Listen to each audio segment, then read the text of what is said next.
It's Research Week at Western, but this week is important for another reason too. It's Media Literacy Week, a global event designed to support everyone to reflect on the role and impact of media in our lives. I've just flown in from Canberra, where I've been working with 21 amazing news champions. These young people will feature in an exhibition that I'm supporting at the Museum of Australian Democracy, titled Truth, Power and a Free Press. The exhibition will reach 1 million Australians and support them to think about what role does news play in our democracy. The learning materials that we're co-creating with the museum will reach thousands of students. This is all part of a project that I'm leading with Michael Bejuani from Queensland University of Technology, which is supported by the Museum and Google Australia. The project responds to the fact that news media are in crisis. Australians have very low levels of trust in news media, and it's no longer clear how news can or should be funded. And yet news is critical to our nation. It reflects and it shapes public priorities and it helps us all to decide what's important. I know that because when I was 9, my life was changed with a single news program that I watched in school. As a result of that, I've been working with young people to create and to interact with media ever since I finished uni.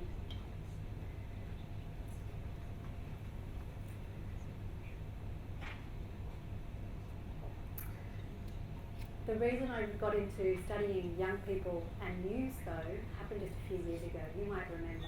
There was a lot of talk about young people, social media and news. And everything that I was hearing was not backed up by evidence because I could find not a single research in Australia that related to this topic. So we decided to do 2 studies. In the first study, we did a nationally representative survey of young Australians and news practices. We surveyed 1,000 young people and we found that young people are not getting all their news from social media despite media reports claiming this. In fact, young people get their news from diverse sources and they consume news regularly. However, just 1/3 felt confident about being able to distinguish fake news from real news, and yet very few were receiving any news media literacy education in school. In the second study, we looked at 1 day of the news in Australia, and we found that although 1/3 of news stories were about issues that directly impact young people, only 1% of news stories directly cited a young person. Our research has managed to change the public conversation about young people and news in Australia. Our own reports have reached 40,000 people. We've received a lot of media coverage, more than 50 news reports, 50 media reports, including on ABC and SBS News, the Australian newspaper, Radio National, and also kids news programs like Behind the News. We've also worked with 60 young people to come up with responses to our research, to think about how news can work better for them. And in one of those events that we ran, the young people were able to hand over their media literacy action plan to the Federal Education Minister. We've been invited to share our media literacy model at many international forums, including the United Nations conference that I attended in Sweden last month as the Australian representative. Alana and Madeline Foundation, ABC Education, Google Australia, teachers and librarians have all told us that they're using our research to inform their media literacy initiatives. And just earlier this year, the ACCC handed in their final digital platforms review report. They used our research to make 2 recommendations to government. In the first, they asked that the government look at how we teach media literacy education in Australia. And in the second, they asked that the government invest in media literacy initiatives in this country. The government is currently considering these recommendations, and to push for their best implementation, we formed a media literacy alliance with key public institutions in this country. ABC, the Australian Library and Information Association, the Australian Film and Sound Archive, and the Museum of Australian Democracy. Together we're working to create a national infrastructure that is able to support the design, implementation and evaluation of media literacy initiatives in this country. And if I still need to convince you of the importance of having young people in the news, we can look to Greta Thunberg, a teenager who has inspired the world's largest, most connected climate action movement.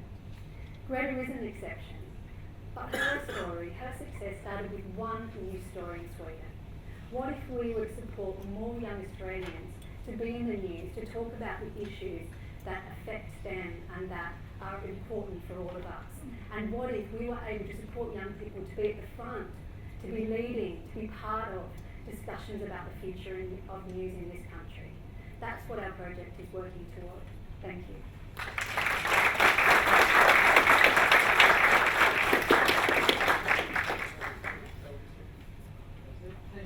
Fascinating, and I can appreciate that you can see the sequencing of impact.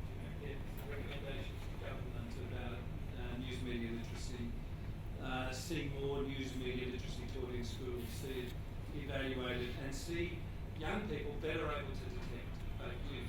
So you mentioned evaluation. Have you looked at forms of news media literacy that are particularly effective in enabling young people to feel more confident about detecting fake news? And we've got any data on that. The 1 in 3 think they can identify, which is really troubling. What about after training? Is there some post-evaluation done? There have been, not from our research, there's been some fantastic studies around the world, and I've been really lucky to just spend 6 weeks in the UK learning from very important initiatives that are happening throughout Europe, but also policies to understand, some countries have had 20-year policies in media literacy and what that has meant. There's an excellent and well-cited study in Stanford that finds that yes, there are steps you can take. There is a course that you can take young people through that gives them the capacity to see information differently, and that's been very successful. But I think the key argument that we've been making is that what we must avoid is, we're very much stuck in this moment of fake news. Media literacy is so much more than that. The media now mediates every single aspect of our lives. Everything we need to do involves an interaction with media.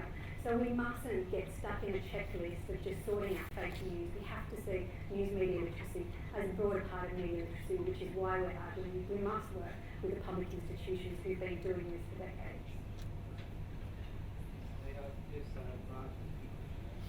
I was wondering, very thankful for that, by the way. I'm just wondering, based on your research and your survey, I'm trying to understand the level of appetite, I guess, of the young students who participate in the news media part of the. We found that over half of young Australians really strongly value the news. Of course, our survey was 8 to 16 years of age, and so at that earlier cohort, there are young people who don't want to engage with news, and that's important as well. But there's a gradation in time where young people increasingly interact with news.